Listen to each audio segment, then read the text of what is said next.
Greetings. It's O'Brien, and I'm going to talk about the books I've finished this year, 2023.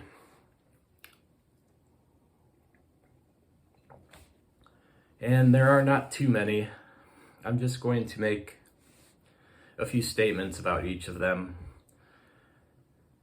Naturally, I'm a little disappointed in my performance, what I've read, but I should be grateful for it as well. I get distracted with other things, or my interest just is not always in reading. So I did not read very much this year. And sometimes when I did read, it was more in an entertaining kind of way, in contrast to something more difficult. But I guess that's how I got through more books in a way. All right, I'm gonna go through the books I read, finished. All right, I guess I'll start with this one. This is Dostoevsky, Notes from the Underground Man. Okay, yeah, I kind of forgot what one it was, but it's Notes from the Underground. It's pretty thin and short, but it's a difficult one to get through, to start at least, but it does pick up after the second half. There's just too much thinking to really connect with, but in the second part, he goes and interacts with people, and it's interesting to see that aspect, and it makes it more, I guess, makes it quicker to read and more interesting, more relatable maybe. It's just cool to have the first part and then the second part happen like that. It's kind of it's a very good book. There's interesting thoughts in it. It's a little depressing as well, but it's good though. And the next one I'll show off is Kurt Vonnegut's Slaughterhouse-Five. The third kind of Vonnegut thing I've read. Read Breakfast of Champions and the stories of Welcome to the Monkey House. It's a very good book, this one, Slaughterhouse-Five.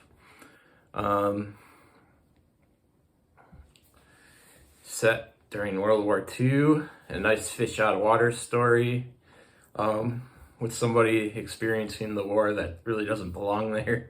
So it's pretty entertaining, pretty depressing. A very good anti-war story, set in Germany mostly, and maybe other places as well.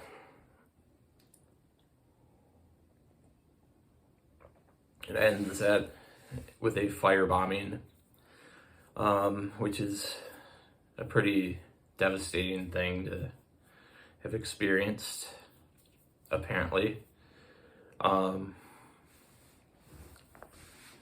the next one I kind of did a review of already, Faith After Doubt by Brian McLaren. Kind of a Christian, more liberal Christian, emergent Christian book. It's a good one. I don't remember too much. I should watch my own video on it. But I did finish it this year. Some good points in it, and yeah. And the next one, I didn't finish this whole thing, but I did finish the novella part of it.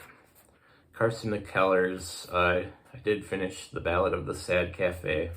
There's other short stories in this. This is another good one. Very interesting, a lot of character.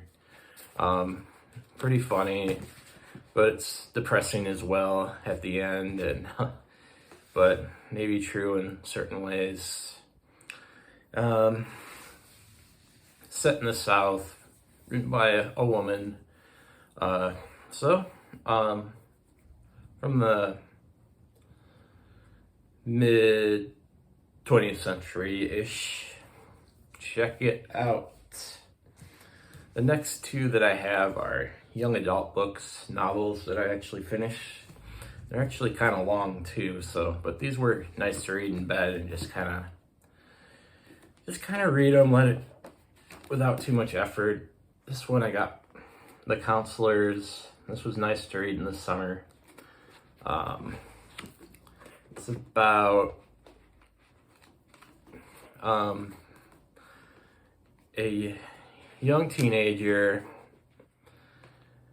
maybe an older teenager going to camp every year, and kind of the nostalgia and having the friendships from in the Northeast with high status people, and she's not very high status, and there's also a murder that occurs that's related to the camp, and she's a counselor in this book. It's pretty good. Didn't love it. There's some maybe things that were a little odd about it, but it was okay. I got through it. This is a good read. And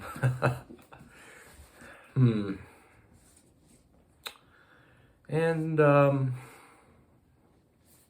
next book I just finished recently.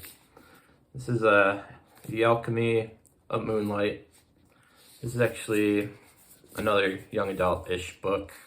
It's also LGBT.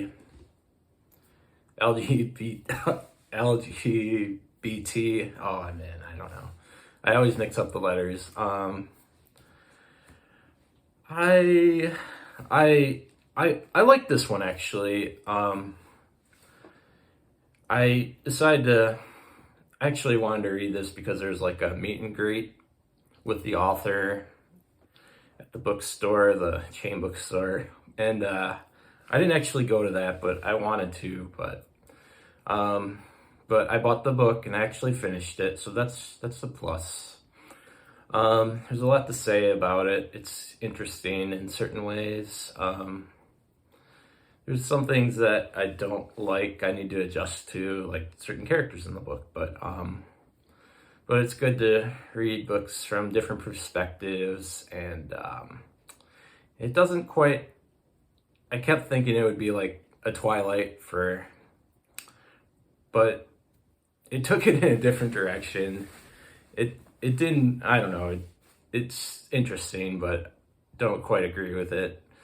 But that doesn't make it wrong or anything. And there's some cool fantasy elements, some gore and horror in it, and labyrinthian in ways. You can see I started Bram Stoker's Dracula, and there's certain parts that remind me of that in this book, and there's a lot of influence.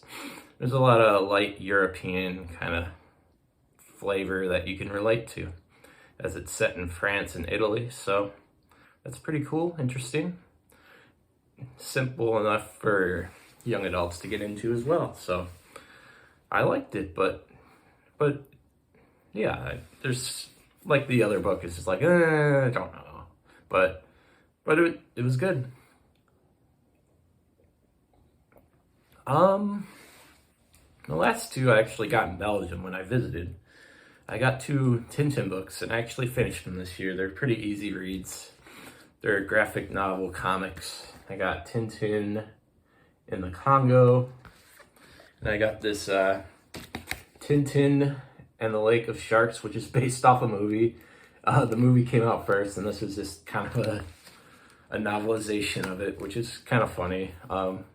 I bought it because it's the cheapest one the store had, and but Tintin adventures are simple adventure stories written in French originally, Belgium, from the nation of Belgium.